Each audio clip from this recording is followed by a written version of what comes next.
have been is that, we're not doing as good a job of developing good young referees because who's ever managing them is not helping them manage the games the way it's being done, in the rest of Canada per se. And so we do, and it might be specific to the way I see it in our area, but we do have challenges, and it's not easy to overcome because nobody seems to want to listen, eh, Tim? Carey, the officiating is the biggest distraction for coaches. And I think at different times, every one of us has been guilty at reacting to the referee's call versus taking that as a learning experience. He might have made a mistake like you and I have made many on the bench. And being able to take the referee out of the game and realize he's there for the safety of both teams and the outcome of both teams. He is not biased in trying to swing things. He's just doing his best job, and depending on their experience. And that's why at the TELUS Cup, probably the best referees that you can find. So in any league that you coach in now in minor hockey leagues, keep in mind the referees are developing too, and they're learning too. And how you are in charge of their development as much as the referees association or observers who meet with them often between periods. And I've watched at AAA double A games, sat with referee mentors who go down between periods. They're taking copious notes. Well, nobody's watching the coaches and taking copious notes and going down between periods. So they do make a point. They make a better attempt at doing a good job than we do. So coaches have to become mentors and be able to handle the referees and accept them. And as a coach, you can manipulate some. You can play mind games with them, and just by being quiet and not saying anything or just smiling at them, it might be a bad call. But coaching and with referees is an art. So, Tim Bothwell. You got to demute yourself, Tim. Thanks, Brack. Yeah, just adding to that, Wally, not only do coaches need to become better mentors, coaches need to accept mentorship better and be open to learning and progressing and getting better as a coach. As we all know, so many young coaches, and I was one, I fully admit, fall victim to the I know what I'm doing, I know it all kind of mentality, and they're not open to constructive feedback, and we expect that from our players to openly accept feedback, and hopefully they don't take it personally. But so coaches as a group, they need to be more accepting of finding a mentor, and B, being open to learning from that mentor. And I heard a really interesting thing on CBC yesterday. The fella who is the chaplain for the Toronto Raptors and the can't remember whether there's the Argos, I think the Blue Jays, I'm not sure, but really interesting guy to listen to. But one of his little anagrams that he uses, and I think he credited his wife with it, was Q-tip. Quit taking it personally. And it sort of echoed in my ear right away when I heard him say that.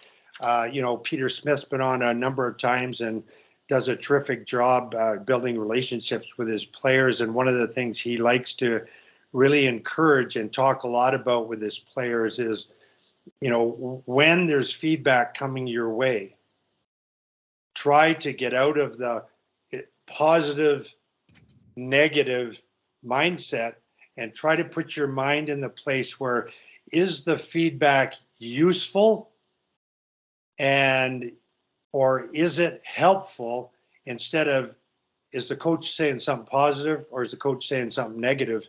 So it's the Q-tip thing. Quit taking it personally and just listen to the feedback and try to determine whether it's useful or helpful. And all coaches would benefit from that.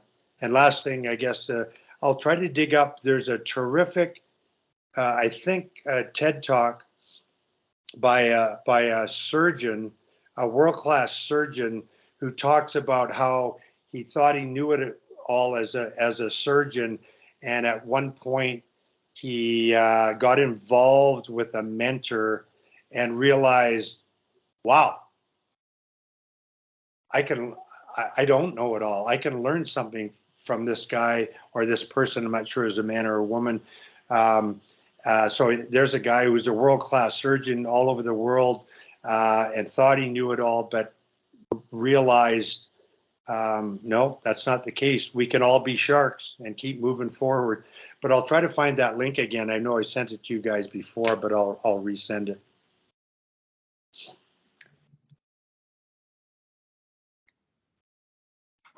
Mike Benelli, I'm just going to reach out to you again and get see what your take is on everything we're saying and applying it to your environment. Yeah, no, you had great guests, and Brent was great. I think, like I said, I've done so much work with Brian Trottier now and his relationships up there that all on the same page, really, using hockey as just this great outreach. And I think, Tim, to your point on the coaches, I mean, this is like, so I'm doing this thing with the coaches site out in Ann Arbor 2 weeks from now. And, we offered, I've been offering these mentorship type environments for our young coaches in our organization.